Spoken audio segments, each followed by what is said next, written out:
High friend, welcome to my channel for study ad. দেখো, Indian air force, এই Indian এয়ারফোর্সে চাকরি করার স্বপ্ন কিন্তু অনেকেই দেখে। তো তাদের জন্য কিন্তু একটা বড় সুখবর, কারণ ইন্ডিয়ান এয়ারফোর্সের তরফ থেকে কিন্তু একটা চাকরির বিজ্ঞপ্তি তারা বার করেছে। এখানে কিন্তু শুধুমাত্র উচ্চ মাধ্যমিক পাস থাকলেই তুমি এখানে অ্যাপ্লাই করতে পারবে, এবং আরও ডিটেলস এখানে রয়েছে, কোথায় কোথায় ভ্যাকান্সি রয়েছে, কিভাবে অ্যাপ্লাই করতে হবে, তাছাড়াও সমস্ত কিছু কিন্তু আমি ডিটেলস আলোচনা করব। তো তোমরা ভিডিওটা প্রথম থেকে শেষ অবধি দেখো, তাহলে কিন্তু তোমরা বুঝতে পারবে। দেখো, তোমাদের সামনে যে ওয়েবসাইটটা খোলা রয়েছে সেটা হচ্ছে ইন্ডিয়ান এয়ারফোর্সের ওয়েবসাইট। তো এখানে তারা একটা শর্ট নোটিশ বার করেছে। তো চলো সেই নোটিশটা একবার আমরা দেখে নিই। দেখো, তোমাদের সামনে সেই শর্ট নোটিশটা রয়েছে, যেখানে দেখতে পারবে প্রথমেই রয়েছে Indian air force direct recruitment of group C civilian post. তো এখানে কিন্তু সিভিলিয়ান পোস্টেই তারা বার করেছে। এরপরে দেখো যে পোস্টগুলো রয়েছে সেগুলো কিন্তু প্রথমেই দেখতে পাচ্ছ, লোয়ার ডিভিশন ক্লার্ক রয়েছে, তার ছাড়াও ড্রাইভার রয়েছে এবং আরও অন্যান্য পোস্ট রয়েছে, সেগুলো আমি তোমাদেরকে ডিটেলস বলছি। দেখো, প্রথমে যে হেডকোয়ার্টারটা রয়েছে সেটা হচ্ছে মেনটেনেন্স কমান্ড। এই মেনটেনেন্স কমান্ডের যে হেডকোয়ার্টারগুলো রয়েছে প্রত্যেকটা দেখো আলাদা আলাদা করে তোমাদের অ্যাড্রেস দেওয়া রয়েছে। এই পাশে প্রত্যেকটা অ্যাড্রেসে কিন্তু আলাদা আলাদা করে বের করেছে। এখানে দেখো, প্রথমে লোয়ার ডিভিশন যে ক্লার্ক পোস্টটি রয়েছে সেটা কিন্তু এই দেখো কানপুর যে হেডকোয়ার্টার রয়েছে সেখানে বার করেছে। টোটাল কিন্তু এইভাবে প্রত্যেকটা আলাদা আলাদা অ্যাড্রেসে কিন্তু আলাদা আলাদা পোস্ট রয়েছে, এবং সেই পোস্টগুলোতে টোটাল দেখো যে প্রথম হেডকোয়ার্টার রয়েছে মেনটেনেন্স কমান্ড আইএএফ, সেখানে কিন্তু টোটাল 14টা সিট রয়েছে। এই 14টা সিটে কিন্তু তোমাদের অ্যাপ্লাই করতে গেলে প্রত্যেকটা আলাদা যেগুলো অ্যাড্রেস আছে সেই অ্যাড্রেসে অ্যাপ্লাই করতে হবে।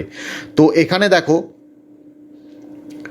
প্রথমে যেটা রয়েছে কানপুরে লোয়ার ডিভিশন ক্লার্ক, সেখানে কিন্তু 2টো সিট রয়েছে, যেখানে জেনারেলের একটি রয়েছে এবং এসসির একটি রয়েছে, এবং ইএসএম এদের কিন্তু একটি পোস্ট রয়েছে। তো এইভাবে কিন্তু সমস্ত পোস্টগুলো দেখো আলাদা আলাদা করে ভাগ করে দেওয়া রয়েছে। এরপরে দেখো হেডকোয়ার্টার ট্রেনি কমান্ড আইএএফ, এখানে দেখো টোটাল যে পোস্ট রয়েছে সেটা কিন্তু 5টি পোস্ট রয়েছে। তো এরও আলাদা আলাদা, প্রথমে দেখো ব্যাঙ্গালোর রয়েছে, চেন্নাই রয়েছে, এই করে প্রত্যেকটা হেডকোয়ার্টারে কিন্তু আলাদা আলাদা রয়েছে।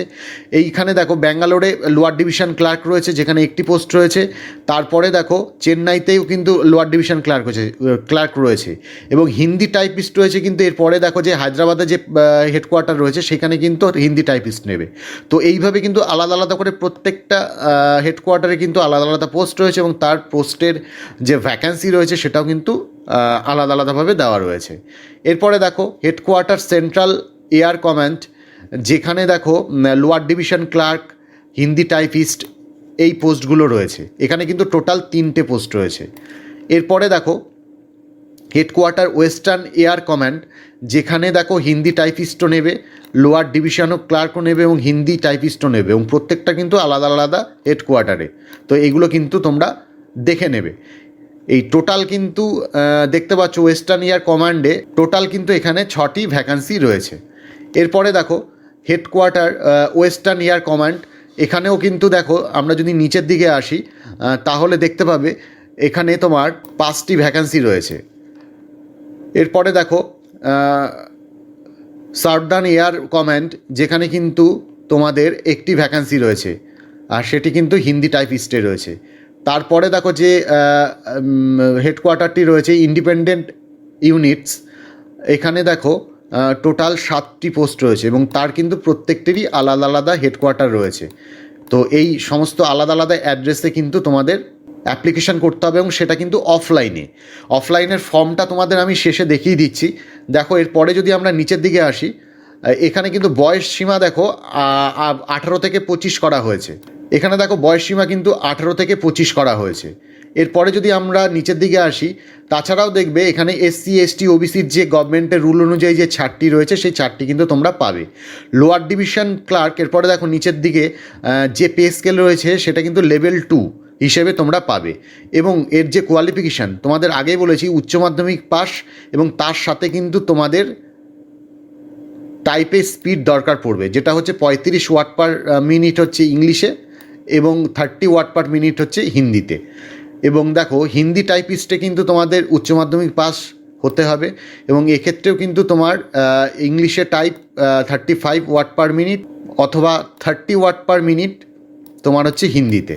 এরপরে দেখো এরপরে দেখো সিভিলিয়ান মেকানিক্যাল ট্রান্সপোর্ট ড্রাইভার, এর ক্ষেত্রে কিন্তু তোমাদের শুধুমাত্র মাধ্যমিক পাশ হলেই হবে এবং তার সাথে কিন্তু তোমাদের ড্রাইভিং একটা লাইসেন্স প্রয়োজন পড়বে। এখানে দেখো তোমরা যে সিলেকশন প্রসেস আছে, তো তোমাদের এখানে দেখো দিয়ে দিয়েছে, প্রথমে তোমরা যে ফর্মটা ফিল আপ করবে সেক্ষেত্রে কিন্তু তোমাদের ফর্মটা দেখা হয়ে যারা সিলেক্টেড হবে তাদের কিন্তু রিটেন টেস্ট হবে।